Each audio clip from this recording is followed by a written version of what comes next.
Well, welcome back to Faith in the Fire. Today, we're going to continue our 7-day journey into how life's seasons shape our spirituality. We've talked about hardship, comfort, and how our personal struggles connect to society. Today's focus is one we all live through: the valleys and the peaks. Do we encounter God differently when we're at our lowest point versus when we're at our height of our success? And if so, what can teach us about faith? See, valleys equal suffering, loss, grief, and confusion. And these moments strip away pride and illusion of control. And often people find their most intimate moments with God in their lowest times. Psalm 23:4. Even though I walk through the valley of the shadow of death, I will fear no evil, for you are with me. God's presence is most tender in our darkest moments. And a story that and a real paraphrase of someone who found strength in prayer during illness or financial struggle. See, peaks, success, abundance, health, prosperity. Temptations to forget God, to assume that we've made it on our own. But peaks can also be moments of gratitude, joy, and testimony.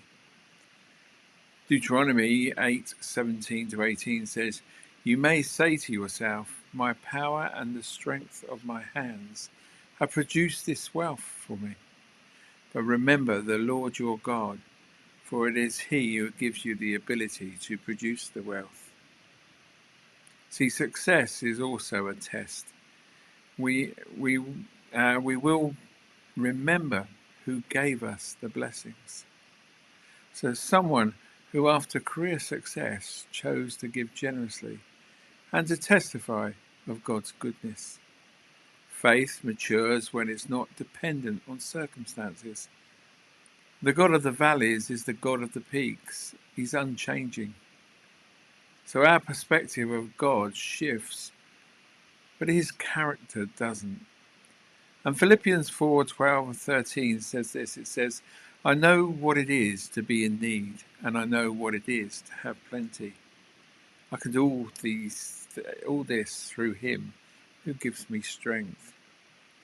See, true spirituality and maturity is learning to walk with God in both lack and abundance. So today, I want you to pause and to reflect on your own valleys and peaks, and write down one valley moment, a time of hardship, and then write down one peak moment, a time of blessing. And ask yourself this question: how do I view God in the valley, and how did I view God in the peak?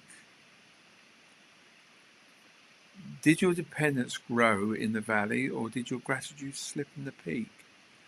Or did both shape your faith in a unique way? Let these reflections guide you into balance.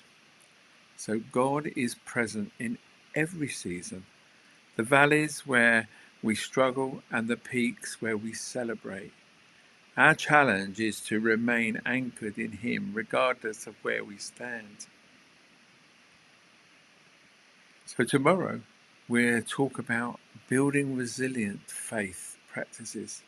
Practical habits that sustain us and in both suffering and success.